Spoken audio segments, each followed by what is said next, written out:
Salve meus alunos, mais uma vez na área, professor Duane Sodré. Vamos para cima deles. Aula de hoje, período colonial. Vou fazer aqui para vocês um breve resumo do que foi esse período colonial. Beleza? Então, esse período colonial, meus alunos, é um período muito extenso.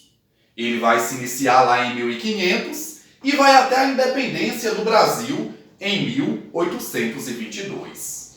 Para ficar bem mais fácil da gente identificar esse período, estou trazendo para vocês um breve resumo com as principais características. Tranquilo? Então, a nossa primeira e principal característica desse período é que lá em 1500, quando os portugueses chegam em terras brasileiras, a ideia deles era encontrar aqui os famosos metais preciosos.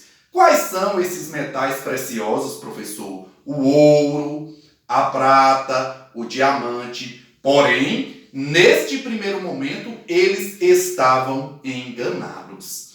Por isso, a coroa ela não se importa, nesses primeiros 30 anos do período colonial, em colonizar de uma vez por todas as terras brasileiras. Isso vai surgir depois de 30. Porém, neste primeiro período, o produto que vai fomentar a economia da colônia é o pau-brasil.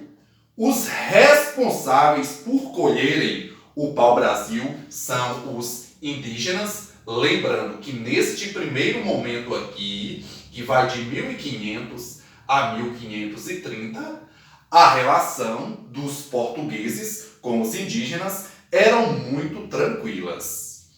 Ao longo das colônias, foram construídas feitorias, que são os depósitos de pau-brasil. Os indígenas levavam o pau-brasil até as feitorias, lá eles eram armazenados e depois eram exportados. Lembrando que toda a produção brasileira ela era exportada para fora, beleza? Esse segundo momento, meus alunos, vai iniciar de 1530, 1532 até 1700. Mas o que é, professor, que a gente precisa identificar inicialmente nesse segundo período, nessa segunda parte do período colonial? Precisamos, meu aluno, identificar aqui a União Ibérica. E o que é, professor, essa União Ibérica? A União Ibérica ela vai se iniciar lá em 1580 e vai até 1640. É quando o mesmo rei da Espanha passa a ser também rei de Portugal. Com isso, ele engloba tudo e neste momento desse período, o Brasil deixa de ser uma colônia portuguesa e passa a ser uma colônia espanhola. Tranquilo? Lembrando que nesse segundo momento, nesse segundo período, o grande parceiro de Portugal são os holandeses e o produto que vai fomentar a economia passa a ser o açúcar. A economia açucareira, a empresa açucareira no Brasil.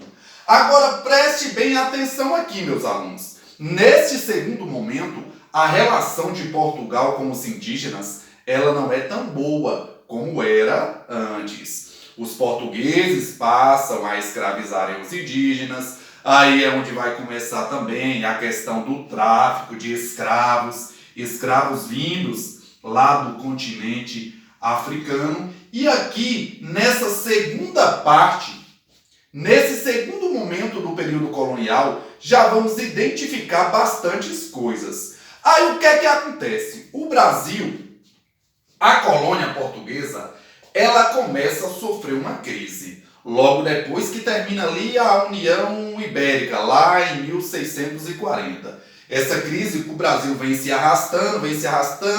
Eles achavam que para sair dessa crise, o ideal seria expulsar os holandeses da colônia e só assim eles sairiam dessa crise que ela já vinha se arrastando por aí há mais de 50 anos.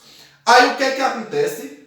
Portugal expulsa os holandeses da colônia. Os holandeses se instalam nas Antilhas, fazem um açúcar melhor que o brasileiro, um açúcar mais barato que o brasileiro e o açúcar com mais qualidade que o brasileiro. O Brasil não consegue competir com o açúcar dos holandeses, por ser um açúcar de preço menor, um açúcar com a melhor qualidade e um açúcar com preço comercial bem mais barato. A ideia para sair dessa crise é procurar outra coisa que vá fomentar a economia da colônia. É onde entra aí a questão dos bandeirantes, que são os responsáveis por encontrar as minas de ouro lá nas serras das Minas Gerais, beleza? Então, neste momento, Portugal deixa de ser parceiro dos holandeses e passa a ter uma parceria com os ingleses. Lembrando que o século XVI e o século XVII é o século do açúcar no Brasil. Já o século XVIII é o século da mineração. Ainda nesse segundo momento, lá em 1548, tem a chegada do primeiro governador-geral do Brasil em terras baianas, chegou lá em Salvador, na nossa querida Bahia. Com essa chegada de Tomé de Souza, um ano depois, em 1549, Salvador passa aqui a ser a primeira capital do Brasil. Logo depois ocorre uma alteração nessa capital. Em 1763 passa a ser o Rio de Janeiro. Mas por que, professor, essa capital depois ela passa a ser o Rio de Janeiro? A coroa queria uma capital que tivesse bem próxima às minas, naquela questão da cobrança de impostos, né? Vem lá a questão de algumas conspirações, como a questão da conjura mineira, né? A morte de Tiradentes. 9 anos depois também vem a conjura baiana, né? Que ocorreu aqui na nossa querida Bahia. A partir daí, a partir da mineração, a partir do século XVIII, começa a surgir esse tanto de conspirações na colônia, devido a esses momentos de tentativa de independência, beleza? Lembrando que o ouro encontrado em terras brasileiras, lá na Serra das Gerais, é um ouro que era chamado ouro de aluvião, diferentemente do ouro que era encontrado lá na América Espanhola, que o da América Espanhola era aquele ouro que você precisava de cavar na mina, fazer uma catra até que encontrasse o ouro. Já o ouro encontrado aqui em terras brasileiras é aquele ouro que você baixa na beira do rio, na beira do córrego e praticamente pega ele com suas mãos sem dificuldade alguma. Beleza, meus alunos? Então, para ficar mais fácil, 1500 a 1530, pau-brasil. 1530 a 1700, empresa açucareira no Brasil. 1700, 1822, mineração no Brasil. Isso vai até 1822, quando surge a independência. Meus alunos, vamos para cima deles. Deus abençoe a todos. É para frente que se anda. A diferença está naqueles que acreditam. E até a próxima. Tamo junto sempre. Aquele abraço.